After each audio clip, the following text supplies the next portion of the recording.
A hard time getting in. I don't know what's going on. All right, it's 4:01, and we've got 44 people sitting out there, and um, we we have all sort of convened back here to kind of close the conference. I want to thank everyone who registered and attended for their attention and for their participation over the last 3 days. It's been a great week, and there's been a lot of really fun things and interesting things that went down at the conference the last 3 days, and we hope.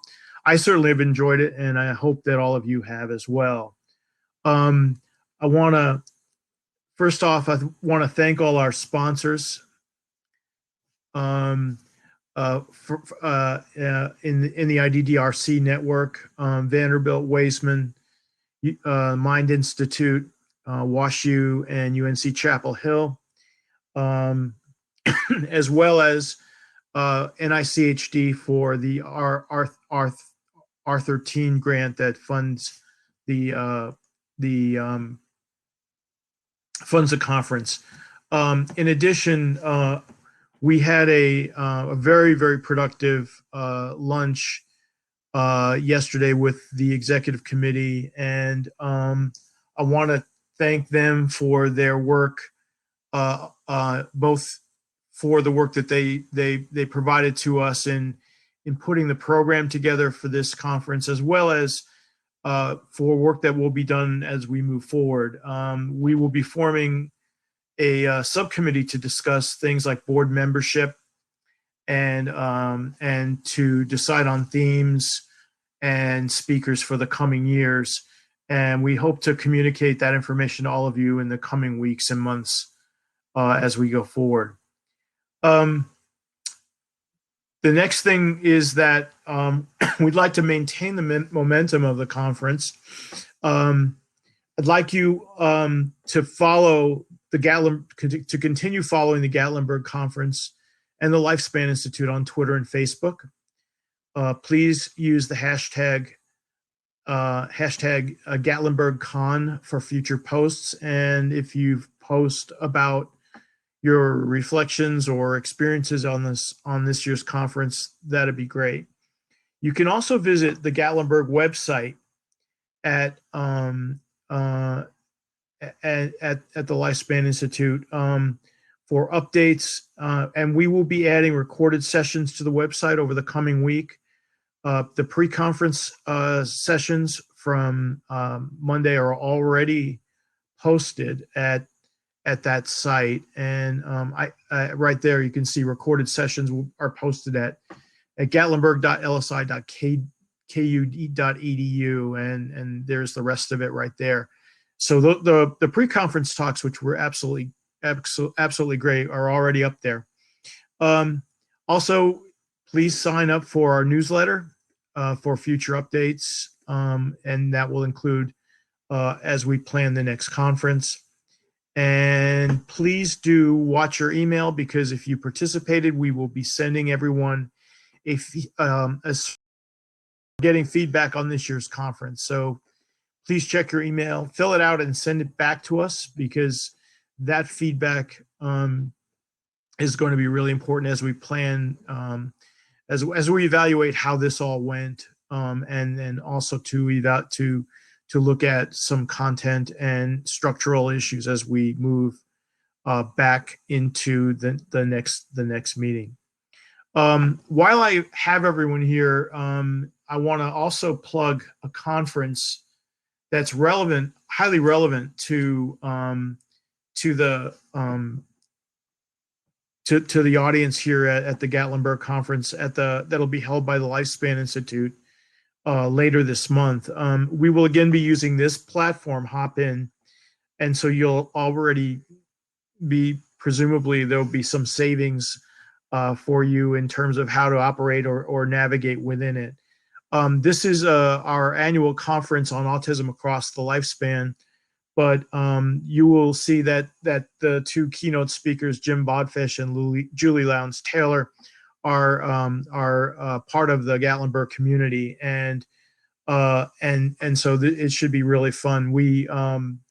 You can get to see view the schedule and register to attend there at that URL there, Autism Across the Lifespan, all one word, all lowercase, at not at, but .ku.edu. And so we're looking forward to that a whole lot, and that will be sort of headed up by our associate director, Matt Moscone. Thank you again for participating. And at this point, we have some information about this year's conference, and I'm going to hand it over to Rodney. Okay, thank you, John.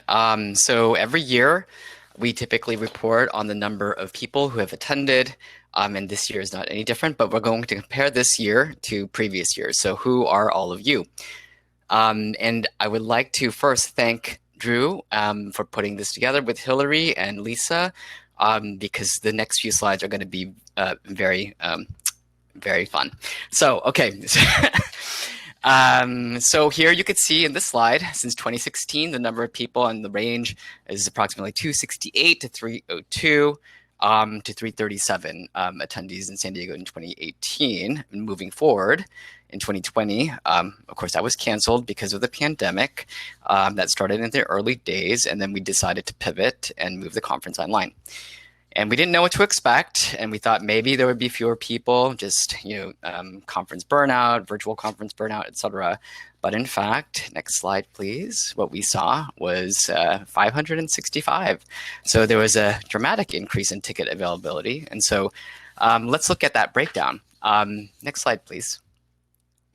So by the numbers, the ticket types, so as in previous years, and this is consistent with the purpose of the Gatlinburg conference, that the majority of ticket types were from trainees, and then a few from sponsors, and also professional, that would be faculty or other staff, etc.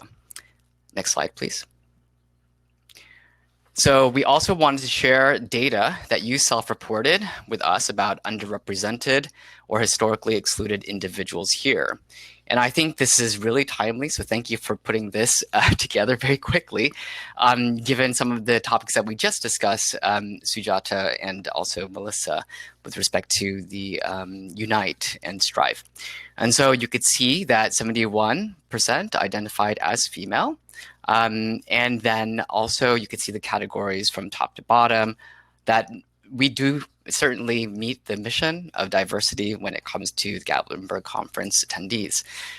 Next slide, please. And we will continue to continue those efforts and reach out to other groups as we proceed in the next few years. So many of you also told us how the conferences you attended in the past when you registered, and also had attended the Gatlinburg conference in previous years. So here you can see the number of people who were new to the conference, actually 332. This is their first time attending. So we're really delighted to see that there were many first-year attendees, and hope that you could join us in next year and in future conferences.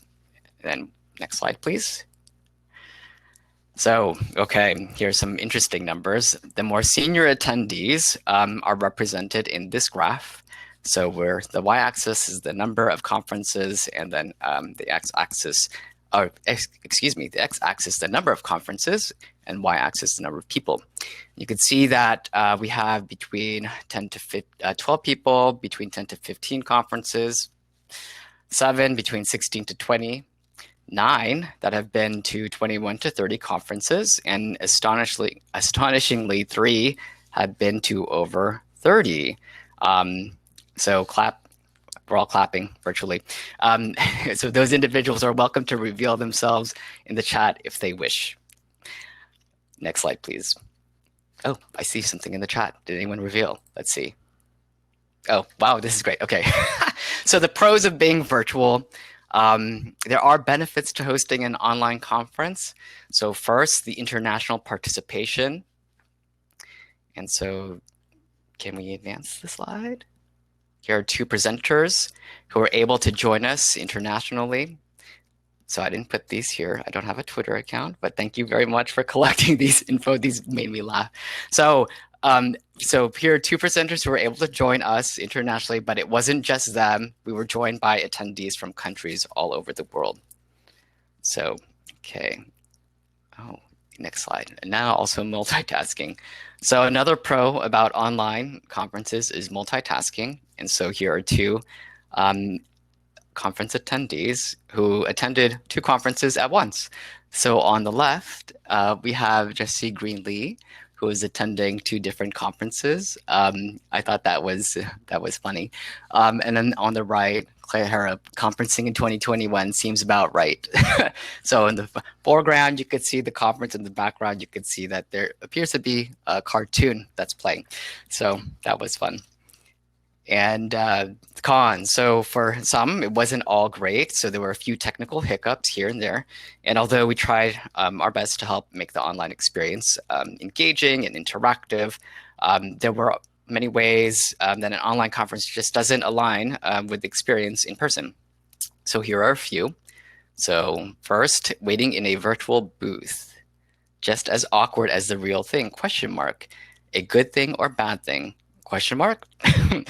Maybe trying too hard to make it seem like the real thing. And then finally, the number one worst part of online conferences.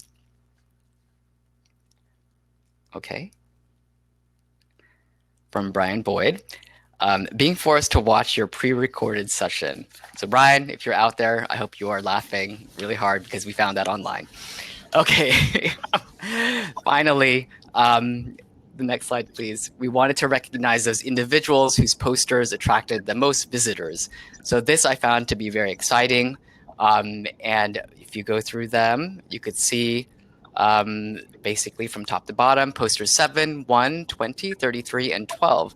So very happy to hear that the conference will be online and accessible to people through the KU website. So please visit that when they are available. And thank you again. Hope to see you next year. Passing to Eric now. Yeah. Okay. Next slide, please. So we wanted to give a shout out to 2019 at some of the good times. I was sort of disappointed that Rodney actually kept pictures of me apparently drinking 2 margaritas and a glass of red wine, highlighting the fact that I have no hair. But besides that, I mean, there was a time where we got together and we had fun and, you know, it's sort of silly. And we're really hoping that next year everything goes well. We'll be back together again. Next slide, please. So let's give a few hints. I think some of this was given away when we looked at the patterns of locations, but here are a couple of hints. So we have, you know, Padres baseball, of course. I wonder where that is. Palm trees could be anywhere, and the Coronado Hotel, which is a common name, you know, associated with many hotels throughout the country. But if you haven't figured it out, we are going to be in San Diego next year. Now, it's going to be another great conference, made even greater by location, and being able to kind of sit side by side, have margaritas, have coffees, you know, just be with each other. And the topic on rare genetic and monogenetic disorders and development in IDD. So we'll be sure to have a wonderful cast of speakers and presenters and really the companionship of our colleagues and friends. So we'll look forward to, you know, submissions, to, you know, revealing kind of the program as it comes out, and figuring out how to move on from, you know, really kind of a very messy 2020 and, you know, start to 2021. And pop back on here before we sign off.